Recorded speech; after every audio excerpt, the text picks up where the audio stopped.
So this is about partial observability. So unlike in Hector's case, we don't see the current state completely. Plans can have the same form, so it's basically a branching program or some kind of mapping from belief states to actions, not from states to actions. And the general problem, of course, is very, very complex, too complete. So the size of the belief state is exponential in the size of state space, and the state space size is typically exponential in the size of the description. So you have doubly exponential complexity, which is, of course, huge. Interesting recent work on combining SAT with partial observability was this paper by Chatterjee and others from AAAI 2016.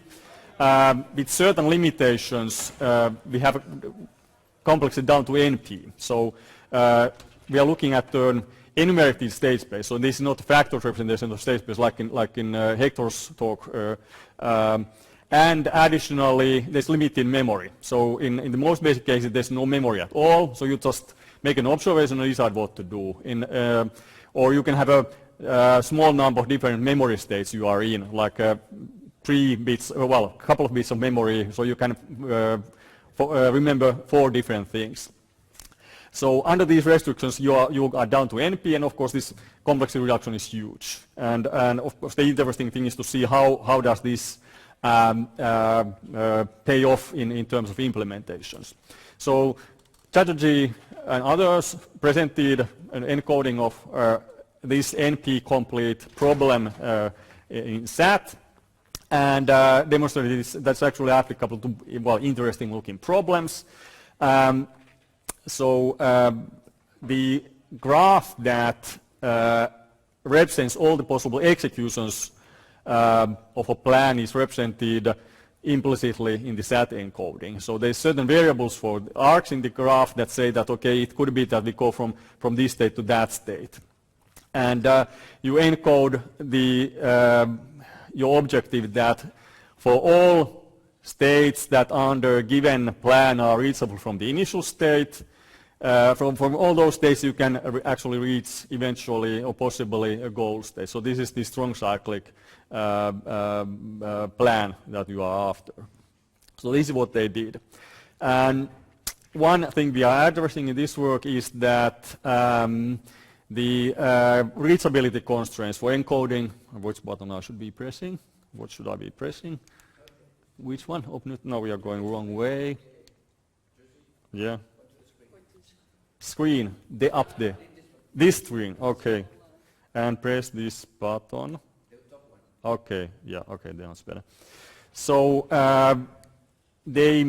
encoding these reachability constraints in practice is very difficult, and what Chatterjee and others did was to limit the path lengths in the constraint by ad hoc means dramatically to make it sort of work. So we are fixing this in this talk. And actually, this has some help to Hector as well for the font problem. So Hector has the same problem, so these formulas become huge. I already offered Hector some help earlier, but I gave him wrong advice in terms of the solver we are using and what Hector tried out. But now I think we have a solution that probably helps Hector as well, but I don't know that because we haven't tested. So why is this all interesting? So this, even though we currently don't have a demonstration that we're actually doing better than those planners that solve the doubly exponential problem, this reduction is so huge that this approach has to be tried out seriously. Simply, I mean, 2xp is ridiculous. NP with SAT solvers, good SAT solvers, is reasonable. And it's only going to get better later. Real-world problems, almost all are small memory. If you're looking at the partial observable benchmarks, they artificially inflate the size of the belief space just to make the, in many cases, ridiculously simple problem sort of tricky and difficult for the planners.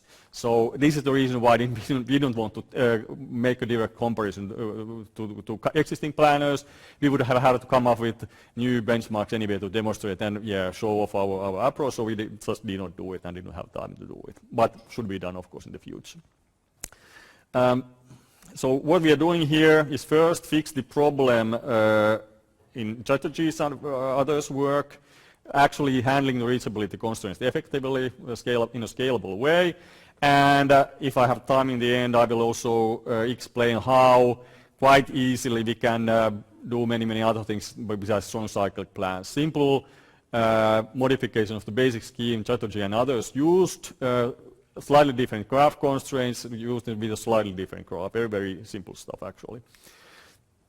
So the basic problem here is, okay, we have here simple grid navigation problem, so 4x4 grid, and here the robot can observe only whether there is a wall right next to it on one side. And if it's in the middle in one of the white grid cells, it doesn't know which cell it is in. So actually, if it can't remember anything at all, it has to take the same action no matter which of those white grid cells it is in. This is the reason why this is NP hard. If this was fully observable, fully enumerated state space, this would be polynomial time like MDPs with value iteration, policy iteration or something like that in practice. But this is the reason why it's NP hard, because the choices here have to be the same for all of the states which have the same observation. So of course in this case, well, this is the action you take in all of those 4 states, or this or this or this one. There's four possibilities, and all of the white grid cells have the same action essentially for this reason, because there's no memory, and nothing else can be observed. How is this represented as a SAT problem? There are atomic propositions that tell that these are true or false. So for a given observation, which one is the action that we are taking when this is the current observation? It's either action 1, action 2, or one of the other actions until action n. So this is how plan is determined, simply a mapping from observations to actions when we are not talking about any memory. And execution of a plan, so it's a graph. And what are the, well, we know already what the nodes in the graph are. They are exactly the states, but what are the arcs? They can be expressed by this formula here. So there's an arc between states or nodes S and S prime if and only if there is some action A that takes us from S to S prime, and it happens to be the action that is taken in S, because if well, ZS is the corresponding observation. So if this is the observation we make in state S, and this is true, yeah, well, we are actually going from S to S prime, possibly, and possibly to some other state if it's a non-deterministic action. So quite simple to encode actually the graph that represents all possible executions of a given plan. Of course, we need additional constraints to say that exactly one of these atomic propositions is true, so there's cardinality constraint and some other constraints. The important and interesting constraint here is this same implication as Hector was using in the previous talk. So if something is reachable from the initial state, then goal state must be reachable from that state. So this is essentially corresponding to the strong cyclic plans idea. So the problem here Chatterjee and others had was this one here. This is the most problematic thing in the whole encoding. It does all the hard work. When you encode reachability as a CNF formula, well, the known encodings are cubic, and if you have thousands of states, as you have in, for example, the benchmark we are using here, you are easily in trouble. So how to do that efficiently? Well, we don't do CNF. So that's the idea. So that's the problem, and the solution: don't do CNF. Use well, this is the encoding. I'm not going to go to details. So this is how you encode reachability as a quadratic size CNF encoding. You don't do that if you don't want to do things efficiently. Instead, you use a SAT solver that knows about reachability and graphs. So we had a paper in 2014 that generates exactly that kind of SAT solver. and has efficient propagators for different kinds of graph constraints, including acyclicity and reachability. Unfortunately, and completely what we did not expect, our reachability propagator did not work well. We had tested only 2 small graphs, but when we suddenly have graph with thousands or 10,000 nodes, it did not scale up well. Plan B in our case was to reduce reachability to acyclicity. Okay, we have plan C, actually fix the problem and see if it can be fixed, because the reachability propagator in general prunes the search space much more efficiently than presumably this acyclicity represented reachability does.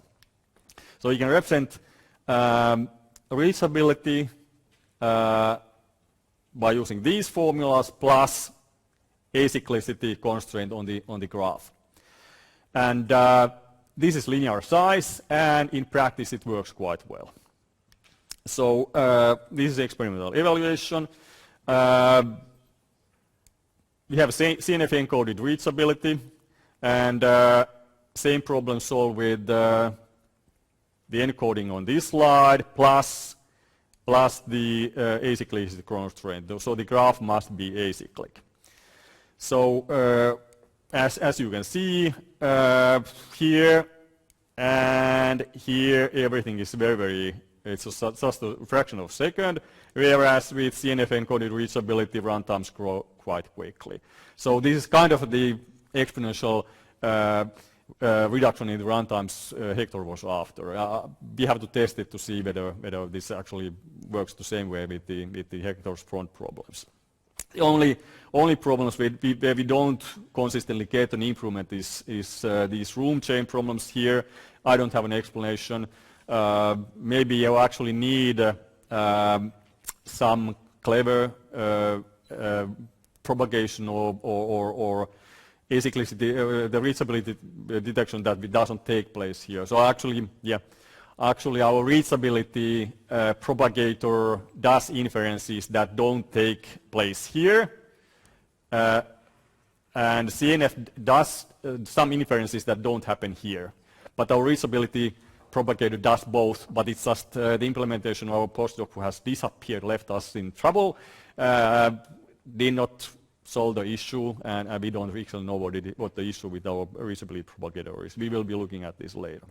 So this looks promising, but yeah, because we did not make a comparison to the planners that actually solve the 2x complete problem, we don't know whether this is how often it's competitive and what kind of problems it will be competitive with.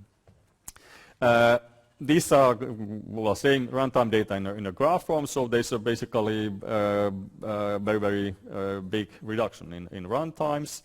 Formula size only a fraction because there's no quadratic size CNF encoding of reachability constraints. So that was the first part, and the second part very quickly in 1 minute. Strong cyclic plans can be represented by this kind of formula. We can do strong plans very easily. So, with acyclicity constraint and a certain way of defining the graph that is tested for acyclicity. Very easy, very simple modification of the basic encoding. If you have an infinite horizon problem, so eventual reachability, what we repeat the strong cyclic plan. So we reach a goal eventually, but we continue from there to reach the goal again. This can be done very easily. So formula is the same, but there was a small difference in where that formula is applied to. Here we had non-goal states S. Here we have all nodes, all states. And similarly, very simple modification to have bounded reachability an infinite number of times. So we can have 4 different definitions of plans we are after. All can be done, very small modification in the encoding.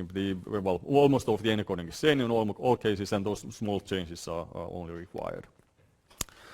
Conclusion, we did 2 things. Actually do what Chatterjee and others did, but without the problem of their ad hoc way of limiting reachability to manually selected small path lengths, which, well, there was no justification for that, and showing that, yeah, actually this leads to much better scalable than use of CNF encoded reachability constraints. And we did 4 different types of plans.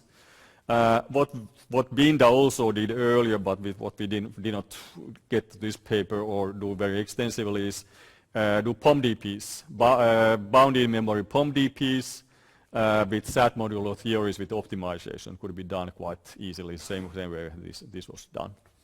And yeah, broader comparison to other planners would be also needed. Yeah, that's it. Thanks.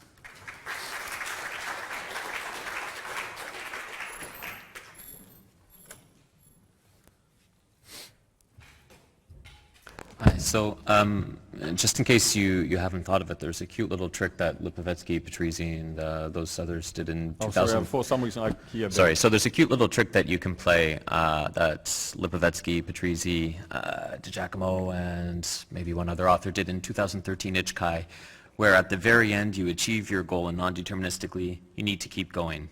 So you add a special auxiliary action with the precondition of your original goal, you achieve this fluent and so on. So you could do this repeated bounded reachability by just having... I think I'm aware of that. I'm not sure that I've read the paper, but yeah, recall. Yeah. You would have to play the same trick that that Hector showed to mix the fair and unfair actions, and you could do repeated bounded reachability and so on. That's possible. So it might be something to make, I don't know, these extensions easier. But the question that I have is, have you attempted at all, instead of doing acyclicity checking on the SAT solver directly, once you find a solution, detect a cycle, rule it out in sort of a column generation type approach? Well, it could be done. Well, I mean, we have an acyclicity propagator that sort of does it during the SAT source, so I think it's still going to be better.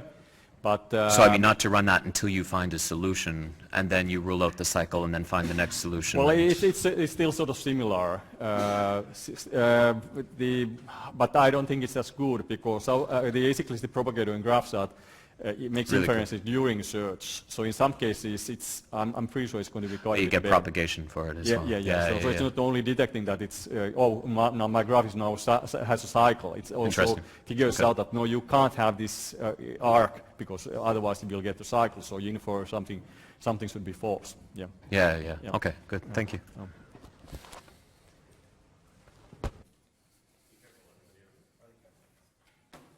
Okay.